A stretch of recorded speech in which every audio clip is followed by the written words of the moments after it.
पौराणिक कथाओं के अनुसार मामा कृष्ण की हत्या के बाद मथुरा को उनके अत्याचार से मुक्ति मिली थी। कृष्ण अपने दादा बलराम के साथ राज्य पर शासन करने लगे, लेकिन इसके बावजूद मथुरा में एक अनिश्चित संकट खड़ा हो गया। कंस की मृत्यु के बाद उसके ससुर जरासंध ने अपने दामाद की मृत्यु का बदला लेने के लिए मथुरा पर बार बार आक्रमण किया। जरासंध ने मथुरा की सेना से 10 गुना बड़ी सेना लेकर मथुरा पर सटेरों बार आक्रमण किया।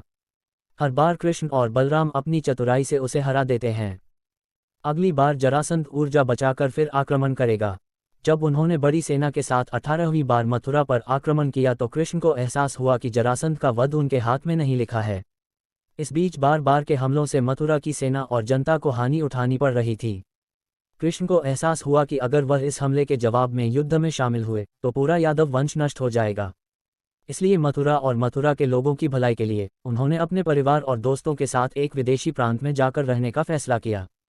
कृष्ण का दूसरा नाम रणछोड़ इसलिए है क्योंकि उन्होंने रातों रात मथुरा छोड़ दी थी, यानी युद्ध का मैदान छोड़ दिया था। कई महीनों की यात्रा के बाद कृष्ण को एक उपयुक्त स्थान मिला।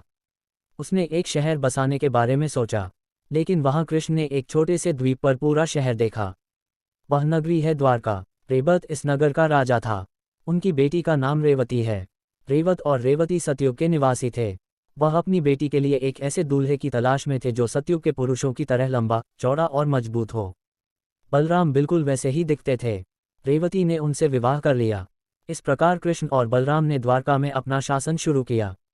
इस राज्य में प्रवेश के लिए कई द्वार थे, इसलिए इसे द्वारका कहा जाता है। महाभारत के 36 वर्ष बाद द्वारका नगरी नदी में डूब गई थी। ऐसी और पौराणिक कहानियां जानने के लिए चैनल को सब्सक्राइब करें और बेल आइकन को ऑन रखें। इन तीनों स्थानों के नाम कृष्ण के जीवन से जुड़े हुए हैं।